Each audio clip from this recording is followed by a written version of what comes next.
Hello students. आज मैं number system class 9th के लिए चैप्टर नंबर सिस्टम लेकर आया हूँ, जो कि ये मेरा सेकंड लेक्चर है। इस सेकंड लेक्चर में मैं आपको रियल नंबर्स और रेशनल नंबर, इरेशनल नंबर और एक्सरसाइज 1.1 के कुछ क्वेश्चन सॉल्व कराऊंगा। तो पहले हम समझते हैं कि रियल नंबर्स क्या होता है। तो देखिए, real numbers the collection of all rational and irrational numbers होता है। तो collection of rational and irrational को हम क्या कहते हैं? रियल नंबर्स कहते हैं। तो जैसा कि हम जानते हैं कि they are the two parts of the real numbers. First is the rational and second is the irrational. तो rational number, a number is said to be rational if it can be written in the form P upon Q. इसको P upon Q के form में लिखा जा सके और Q की value zero के इक्वल ना हो तो उसे हम क्या कहते हैं? रेशनल नंबर कहते हैं। जहां पर पी और क्यू क्या होता है? इंटीजर्स होता है। मीन्स पी अपॉन क्यू का मतलब पी यहाँ पर न्यूमरेटर है, क्यू क्या है? डिनोमिनेटर है। और डिनोमिनेटर की वैल्यू जीरो के इक्वल नहीं होनी चाहिए। तो for example 1/2, 3/2, 1/4 and so on. तो यहाँ पर देखिए, डिनोमिनेटर जो है 2 है, यहाँ पर डिनोमिनेटर 2 है, यहाँ पर डिनोमिनेटर 4 है। तो मीन्स डिनोमिनेटर की वैल्यू जीरो के इक्वल ना हो और उसे पी अपॉन क्यू के फॉर्म में लिखा जा सके तो वो रेशनल में आता है। नेक्स्ट जो है वो है इरेशनल नंबर। तो a number is said to be irrational. कोई नंबर इरेशनल कब होगा? जब उसे पी अपॉन क्यू के फॉर्म में ना लिखा जा सके। If it can't be written in the form. ये जस्ट अपोजिट होता है रेशनल नंबर का। ओके, ये जस्ट अपोज, जैसे रेशनल नंबर को पी अपॉन क्यू के फॉर्म में लिखा जा सकता है, बट इरेशनल नंबर को पी अपॉन क्यू के फॉर्म में नहीं लिखा जा सकता है। ठीक है, तो इसका एग्जाम्पल से √2, √3, √5 एंड सो ऑन, ये इरेशनल नंबर्स हो गए। तो यहाँ पर हमने real numbers, rational number, irrational number के बारे में टॉपिक पे हमने डिस्कस किया। अब जो हमारा नेक्स्ट टॉपिक है वो एक्सरसाइज 1.1 के कुछ क्वेश्चंस को हम सॉल्व कराएंगे। तो एक्सरसाइज 1.1 का कुछ क्वेश्चन है, जैसे आपका एक्सरसाइज 1.1। तो एक्सरसाइज 1.1 पे हम चलते हैं। जैसे is zero a rational number. पहला क्वेश्चन है, can you write in the form P upon q where p and q are integers and q is not equal to zero. तो देखिए, इस क्वेश्चन को हम देखते हैं। ये क्वेश्चन कह रहा है कि क्या जीरो एक रेशनल नंबर है? तो हम आपको बताएं कि जीरो, यस, जीरो एक रेशनल नंबर है। इसको हम रिटर्न कर सकते हैं in the form as 0.1, 0.2 etc in the form P upon Q के फॉर्म में लिख सकते हैं, जहां पर पी और क्यू क्या है? इंटीजर्स है और क्यू की वैल्यू जीरो के इक्वल नहीं होती। Is it clear? जो नेक्स्ट टॉपिक है, नेक्स्ट क्वेश्चन है हमारा कि find 6 rational number between 3 and 4। आपको 6 रेशनल नंबर 3 एंड 4 के बीच निकालने हैं। तो इसका सोल्यूशन हम करेंगे टू फाइंड 6 रेशनल नंबर आपको 3 एंड 4 के बीच में निकालने हैं। तो 3 and 4 denominator should be made equal to 6 + 1 = 7।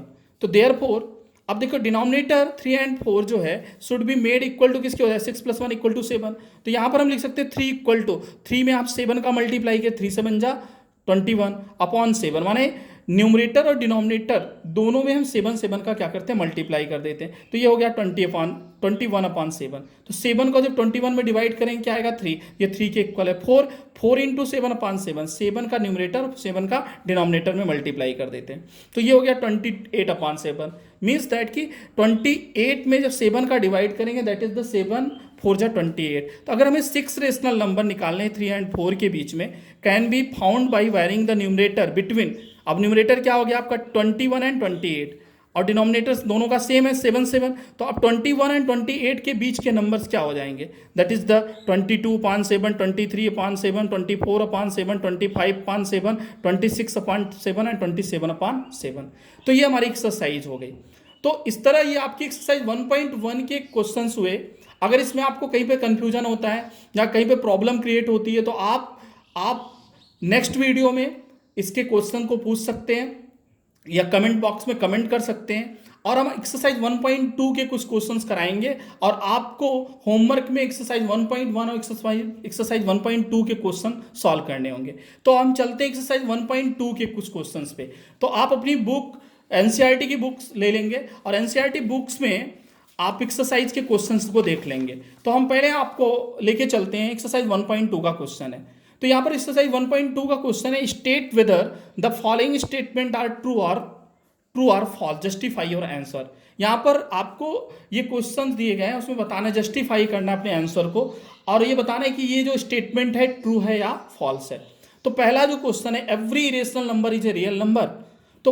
आपको बताना है एवरी इरेशनल नंबर क्या रियल नंबर हैं, तो यस, जितने भी इरेशनल नंबर होते हैं वो makeup the collection of real number होते हैं, क्योंकि रियल नंबर का आपको हमने डिफिनीशन बताया था, the collection of all rational, जितने भी रेशनल और इरेशनल का कलेक्शन होता है वो क्या होते हैं, रियल नंबर्स होते हैं। तो जितने भी इरेशनल नंबर होते हैं वो क्या होते हैं, रियल नंबर होते हैं। नेक्स्ट जो क्वेश्चन है हमारा, every point on the number line is of the form root M where M is natural number.